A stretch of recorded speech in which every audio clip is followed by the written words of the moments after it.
Hello guys, നമ്മൾ മാമാനത്തെ അമ്പലത്തിലേക്ക് പോകുവാണ്. അപ്പോൾ ഇത് എല്ലാവരും റെഡിയായി. അങ്ങനെ ഇതേ ഗൈസ് നമ്മൾ അമ്പലമെത്തി. വണ്ടി പാർക്ക് ചെയ്യാൻ വേണ്ടിയിട്ട് പോകുവാണ്.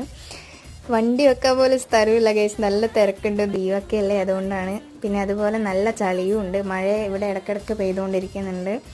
അങ്ങനെ ഇതേ ഗൈസ് നമ്മൾ അമ്പലത്തിൻ്റെ ഉള്ളിലേക്ക് കയറി.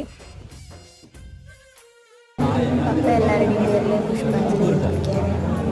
അതിൻ്റെ ഇടയിൽ അമ്മേൻ്റെ സ്കൂളിൽ വർക്ക് ചെയ്യുന്ന ഒരു മിസ്സിനെ കണ്ടു. അങ്ങനെ തൊഴാൻ കയറുമ്പോൾ ഉണ്ട് ലൈൻ ഇങ്ങനെ നീണ്ടു നിൽക്കുന്നു. അങ്ങനെ അവസാനം നമ്മളെ ലൈന് നിന്നു. അപ്പോൾ തൊഴുതിട്ട് കാണാം ഗൈസ്. ഇതാണ് നമ്മുടെ ലാലേട്ടൻ മറികുത്തിയ സ്ഥലം. നമ്മൾ തൊഴുതിട്ട് ഇറങ്ങുമ്പോഴത്തേക്കും നല്ല മഴ. അങ്ങനെ ചന്ദനൊക്കെ തൊട്ട് നമ്മളെ താഴേക്ക് ഭക്ഷണം കഴിക്കാൻ വേണ്ടിയിട്ട് ഇറങ്ങുകയാണ്. പപ്പയപ്പോഴത്തേക്കും ടോക്കൺ എടുത്ത് വെച്ചിട്ടുണ്ടായിരുന്നു. അങ്ങനെ ഇതേ കേസ് നമ്മൾ ഫുഡ് കഴിക്കാൻ പോകുകയാണ്. മാമാത്തമ്മേൻ്റെ ചോറും പായസവും അത് വേറെ തന്നെ ഒരു ലെവൽ ടേസ്റ്റാണ് ഗൈസ്. അങ്ങനെ ഫുഡും കഴിച്ച് ആരുവിനൊരു രാമായണ കിസ് വാങ്ങിക്കൊടുത്തു. രാമായണ മാസമല്ലേ. അപ്പോൾ ഇത്രയേ ഉള്ളൂ ഗൈസ്. ടാറ്റാ.